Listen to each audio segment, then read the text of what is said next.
professional bookkeepers, they're on an island for the most part, right? When they develop their business and practices, allowing them to have an organization that they can rely on, talk to, develop local as well as national relationships helps them to expand and feel more of a bigger community.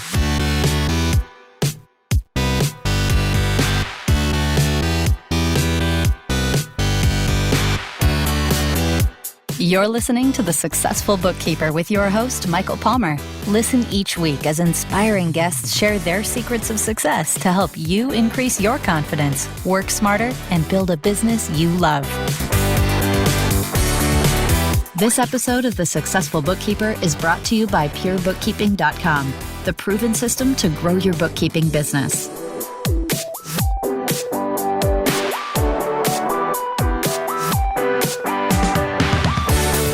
Welcome back to the Successful Bookkeeper podcast. I'm your host, Michael Palmer, and today you are in for a treat. Our guest is extremely familiar with the bookkeeping industry. His insider knowledge has been cultivated over 21 years worth of experience providing many facets of bookkeeping, accounting, and consulting to his clients.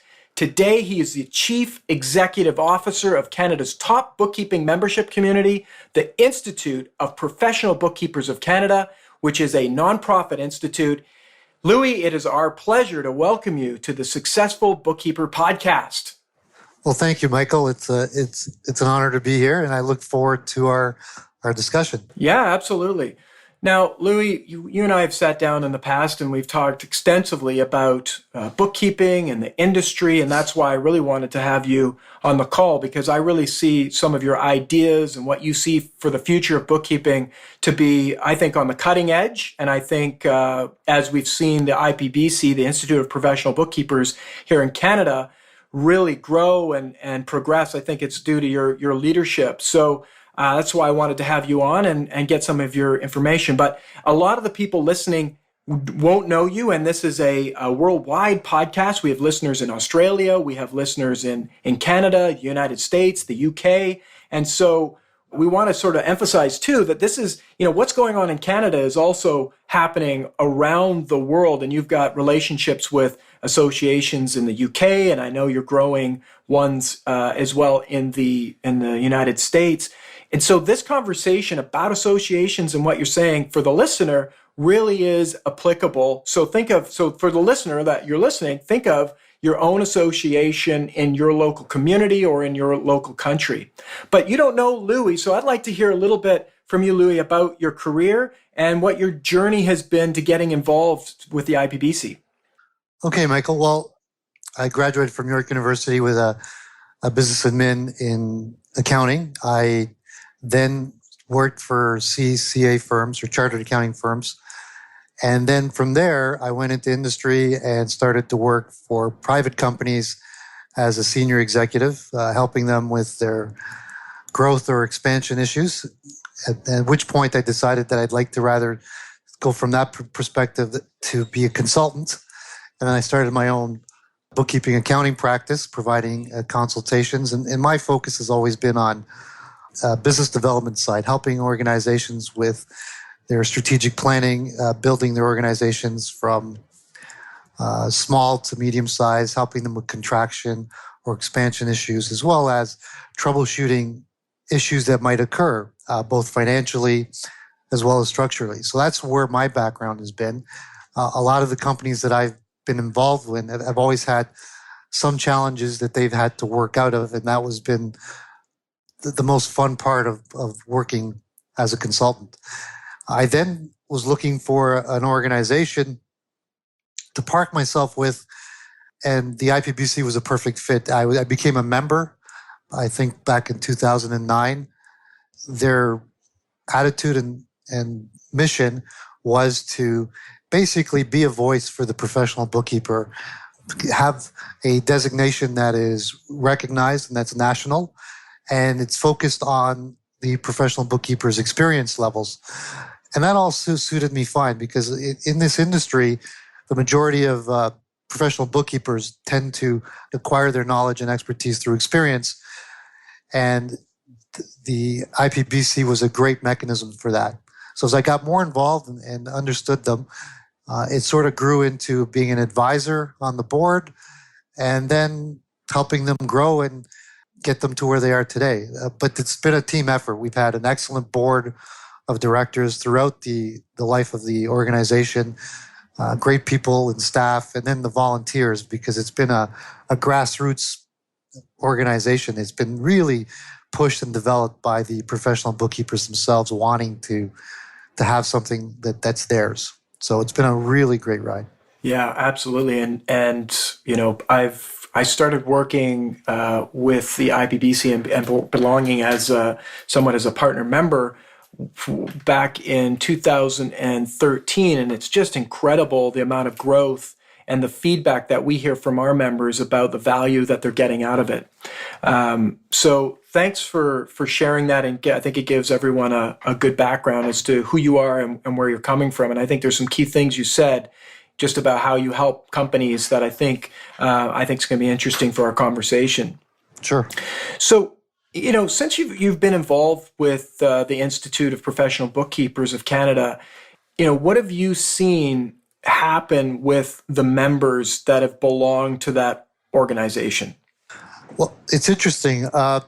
It's not just one thing. The number one thing that our members seem to be taking away that they really, really enjoy is the fact that they have a designation that they're proud of. The Certified Professional designation that we have, the CPB, basically reflects a professional level of experience and knowledge. And a lot of our members, once they've attained it, feel very proud of themselves. And it's a great way to differentiate themselves in the community, as well as because IPBC is a constant voice and a thought leader. We're always out there promoting the profession and the professional bookkeeper. It kind of goes hand in hand. So that's one of the things that our membership, when people join, they join because they want that recognition, personal as well as business, and also the ability to differentiate themselves and saying that, we are at a certain level of professionalism, and the organization that supports them has to be at a high level. So the combination works very well. The second part that we hear all the time is the community-based feeling that they don't feel they're alone, because professional bookkeepers, they're on an island for the most part, right? When they develop their business and practices, allowing them to have an organization that they can rely on, talk to, develop local as well as national relationships helps them to expand and feel more of a bigger community. And the third part is what we offer is membership benefits such as errors and omissions, and, for example, value pricing programs and educational content. We have a ton of webinars that go out every month. So all of that as a whole provides a lot of benefits to our members that they wouldn't be able to get if they weren't part of the organization.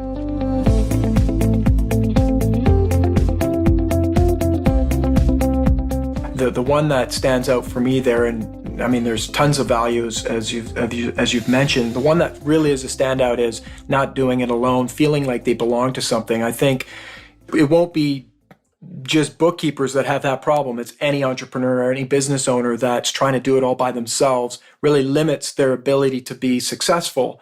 And so what I think is great about the Institute of Professional Bookkeepers is you've done a really good job of communicating with the members, and as well having outreach that helps people get together. Because you could have an association that is an association in principle, but do they meet? Do people actually build relationships? I mean, I know some of our members with Pure Bookkeeping, they go to IPBC, they meet people, and they've been, they go every year to the conference, and it's like they've been friends for life, and they're cross country. So I've got one member, she's, met through IPBC, someone who's way up in the Northwest Territories, and they're great friends. They talk all the time, and it really builds that belonging and feeling, and I think gives people confidence to know that if they need help, they know where to go and get it. So you've got outreach programs like the monthly meetups right across the country in different communities. You have the webinars that I think are really valuable, and as well the national conference. So tell me a little bit about the national conference, because it's how many years have you been doing it now? This is our fifth year for our bookkeeping conference. This year every year when we first started, it was one of those field of dreams moments, right? Build it and they will come. We didn't know what kind of reaction we would get in the first year, and it was a resounding success. We had our partners, sponsors came in and supported us, and our membership at that time wasn't as large as we are now, and yet we had a very good turnout. So the way we structure our conferences, Michael, is geared to the professional bookkeeper in providing them with services, with knowledge and information that they need to build their practices. It's not just technical. It's more on soft skills like marketing, and as well as technical, but as well as software and technology. Because nowadays, a professional bookkeeper needs to have a well-rounded background in all different areas. We call it business savvy. If you look at our Ignite program, this year we've done something very different. We actually labeled it in 4 different categories.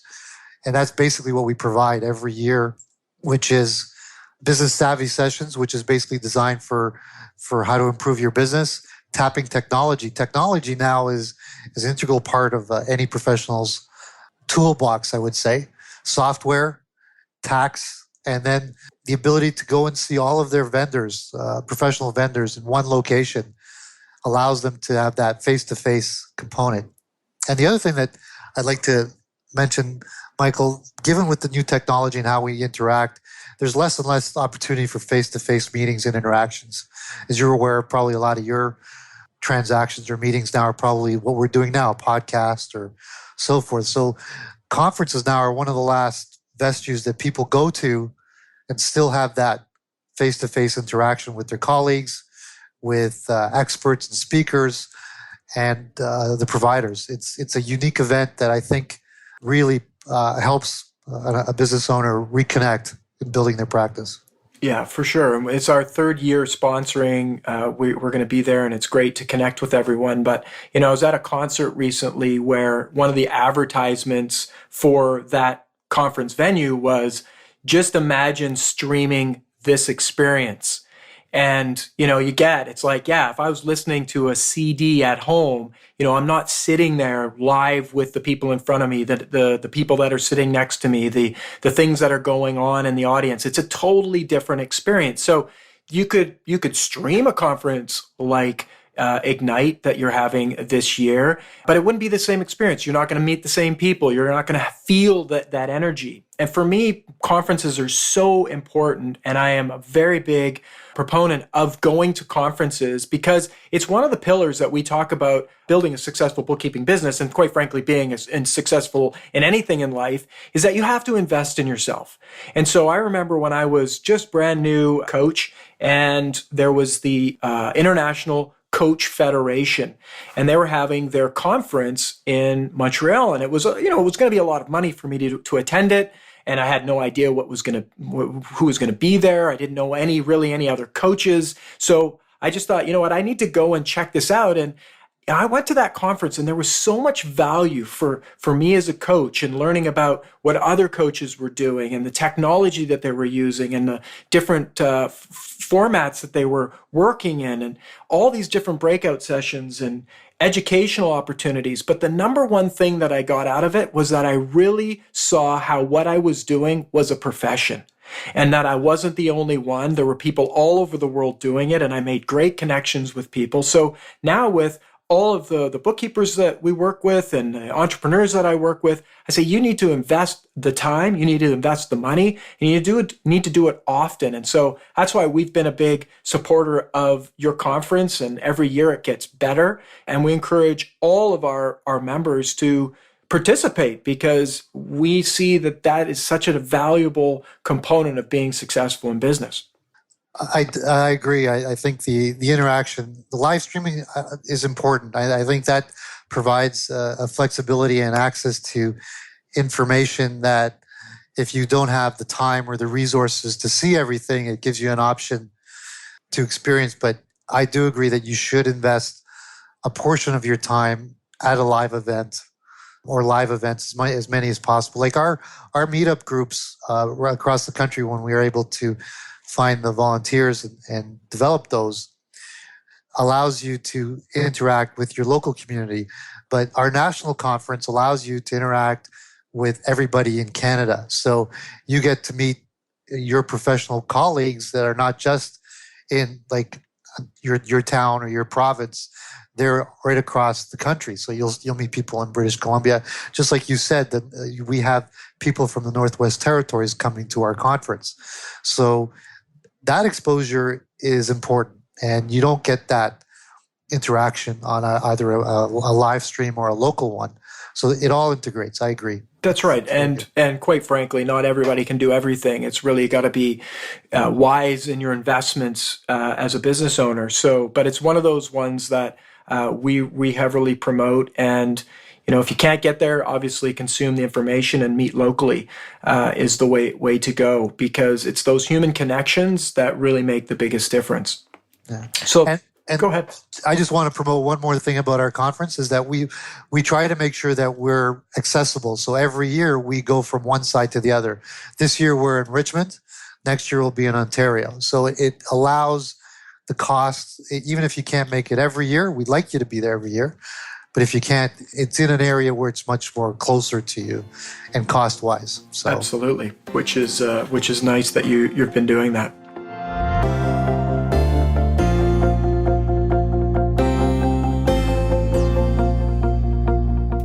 So let's talk a little bit about, you've been running this event for the last 5 years. And so 5 years is a long time. And I want to talk about changes that you've seen in the industry around bookkeeping. And you started to allude to it a little bit around the technology. What do you see happening, and where do you see this industry going? Well, it's interesting about technology. There's innovation and there's software. Technology is kind of a big one. It's impacting all parts of our lives. It's not just impacting us, it's impacting our customers and how we communicate with them. So early on, we realized that the automation process of a lot of our services, or what we call input services, is happening through technology, meaning that the data entry services or the services that relate to inputting at one time required a higher skill set because it was more manually driven, right? Now with the automation, and a lot of that stuff is being automated. So the role of the professional bookkeeper now is to make sure that the technology matches the customer's needs and make sure that the automation works effectively and properly. Because if it's not being done effectively, the information that we will then rely on at the other end isn't going to be proper. So there's a lot of things now, even though the actual manual component is being diminished, the role and responsibility levels are actually higher for the professional bookkeeper. And it's really important for them to stay abreast of all of that. So that's something that we've noticed. And their role is becoming more critical. The other thing that we've also noticed is the customer's needs are more about real time, about looking for services that help them make decisions for today and tomorrow, and not as concerned about the historical or what we call the rear window services. They are important with regards to filing tax returns and being compliant, but the software now is providing a lot of that, the development of that information. So what we call more of an advisory and compliance and basically audit, not audit proof, but audit trail, making sure that it's correct is where a lot of the services are going. Yeah, for sure. And if you asked your average owner of a business, what does your bookkeeper do? Their first glance may be that, they're just there to data entry. And we know that so much more to that. And, there's going to be a struggle if people start to think that, this can all be automated.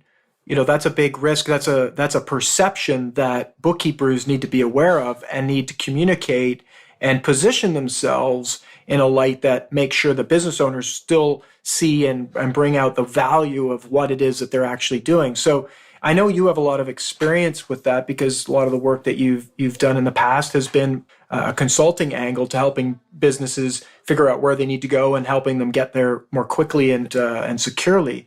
So what advice would you give to bookkeepers to be able to deal with that challenge? That's an interesting question, because from early on, almost 5 years ago, we noticed, well, one of the things that I promote and that I feel is the value proposition.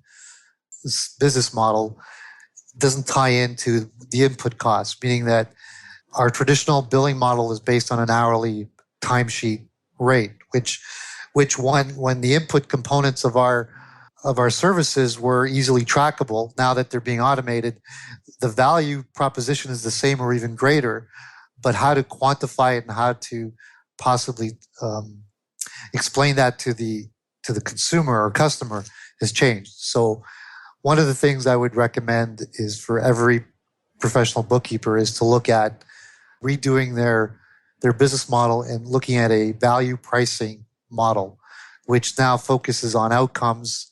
It focuses on business transformations and services that relate to what the business owner is expecting from you. In addition for that, the process that I would focus on is the value conversation component, having these very important conversations with your customer to help you understand what they want. And then when you do a pricing option model, which is where I would always go, is it allows you to better suit and have a higher customer satisfaction. Because I don't know, it's hard for us to do it here today, Michael, in a 10-minute video. No, absolutely. I think I agree, Louie. We want to point them to this conversation, and we're also having Ron Baker is scheduled to be on the podcast in the future, so we're excited about that. And I know you've done a really great job of bringing that conversation of value to the industry, which is, we echo that here because, people don't pay you for what you do. They pay you for what you do for them. It's those outcomes. We need to think about what are the outcomes that are important to a business owner and speak in that language and figure out where are they trying to get to and how are you of value to them getting there. So it's not just in this industry, it's in every single industry, whether you're selling airplanes or you're selling bookkeeping. You got to make sure that people understand what value you're providing to them and how you differentiate yourself from others. So it's a great conversation. And I really, for those of the people that are listening, I'm sure, Louie, if they go, and we'll have a link to your website, your community website, and I'm sure you've got a lot of information about that. So we'll certainly send that over. So it's great that we've pointed them towards this value conversations. But let's I like that conversation of being an advisor. Right? Because I bump into bookkeepers that are still thinking around that, well, let's just do the file. I'm going to go in, I'm going to get everything organized and get out. They don't build a relationship with the owner. They don't really understand exactly what the business is all about from a high level.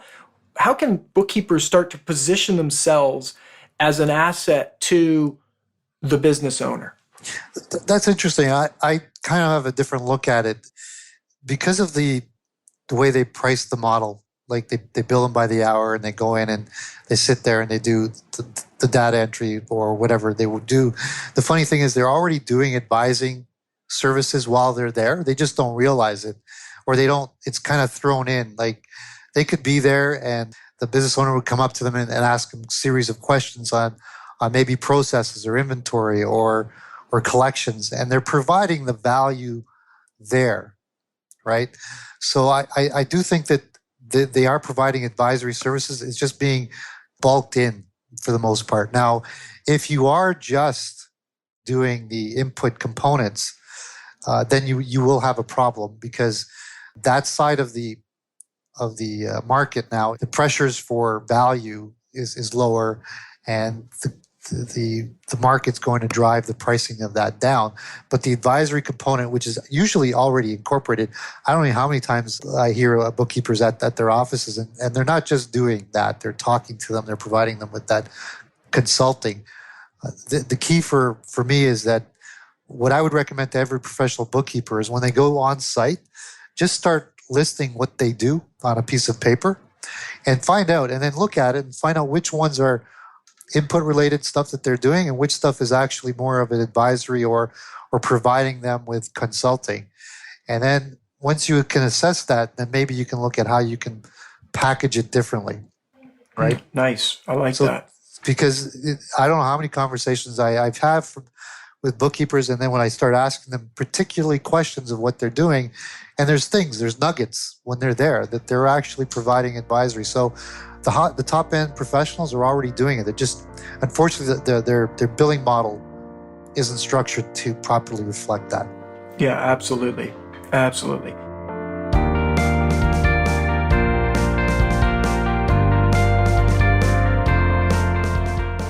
So, Louie, this year you've talked about your conference, the theme is Ignite. Let's talk a little bit about Ignite. What does it mean to ignite at your conference? Yeah, we wanted to properly reflect what happens at our conferences. And Ignite is a perfect word for that, because when people come to our conferences, we know that when they leave, they're the spark in them to build their business or to ignite it or take it to the next level is there. We always hear that they have 100 ideas when they leave us, and they just can't wait to start and build. And we've heard that over and over again. So that's what our conferences are designed. They're designed for you to come in, learn key things that will help you build your business in the direction that you want it to go. And there will be something for every professional out there. And the interesting thing is, professional bookkeepers, when we say professional bookkeepers, people say that in your mind you're thinking it's bookkeeping, but professional bookkeepers do both bookkeeping and accounting. I mean, accounting is, they're interchangeable at certain levels. There's certain things that accountants do, but there is accounting work that bookkeepers do, right? Professionals do. You bet. So the reality is that we have at our conference a lot of that information that's not just useful to the professional bookkeeper, but it's also useful to the professional accountant as well. And it will ignite your business. It will make you look at how to build your business in different ways, or software that will fit your business model or a customer, or technologies that you're thinking about now you can talk to. So that's why we've called it Ignite. It's supposed to ignite, and it does ignite your practice. Absolutely, and I love the theme this year, and I'm looking forward to it. So we're just about complete on our time, Louie. So I want to ask you for your best couple of words of wisdom, advice. It can be a little bit, it can be a lot. What other advice can you give to the bookkeepers that are listening on this podcast and they want to be successful in their business? What would you tell them? Well, that's a good one. I'm going to go from a biased perspective, Michael. So please do. I think that one of the key things about our industry is to have our industry recognized as a profession. And one of the ways for us to do that is to band together and support the IPBC and become certified. Being a designated person allows the customer to know what level you're at. And an organization like ours, which is always focused on making sure that our exams and our code of ethics and all of that hit the top level expectations for a professional, is what bookkeepers should be striving for. So on that side, on the professional side, looking for designations and getting certified in the areas that you want to be an expert, I think is very important. And the other thing that I would focus on is personal growth or personal business growth, which in today's environment means you have to constantly look at reevaluating your business and always work on your business as much as you can rather than just working in your business. Fantastic. We echo everything that you've said, Louie, and I know I've said it already, but your conference is top notch. If bookkeepers that are listening, if you're listening to it at a future date, find out when there is a conference happening if you're in Canada, the Institute of Professional Bookkeepers of Canada. We're going to have a link to your website where they can find out more information, as well where they can find out more information about just going out there and meeting with some other IPBC members and getting started right away. Because I know you have a lot of opportunities for that. And if you're listening from another country and you don't belong to an association, find out where one is close to you. And if you're in northern part or anywhere in the United States, I'm sure, Louie, you would welcome anyone from North America or anywhere in the world to come and join you at IPBC Ignite. And so, Louie, on behalf of all of our listeners out there, I want to thank you for being a guest on the show. Well, Michael, it was a pleasure, and I really enjoyed our conversation. So thank you very much for having us. Absolutely. And Louie, I hope you'll come back again, because I know things are changing fast in the industry, and we want to keep up to date and have you bring back some of your thoughts and insights of what's going on in the industry. My pleasure. Thanks, Michael. You bet. So everyone, you can find the show notes at thesuccessfulbookkeeper.com, and we'd love your honest feedback. Please go to thesuccessfulbookkeeper.com/reviews. It'll give you instructions on how you can leave a review on iTunes and a rating.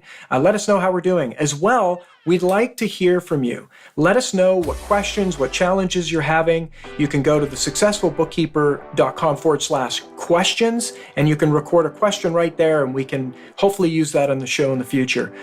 Thank you so much for listening, and until we see you again, or hear you, or listen to you, or be with you again, I always get that mixed up because we won't see you, but until we catch you again, take care. Thank you, Louie. Thanks.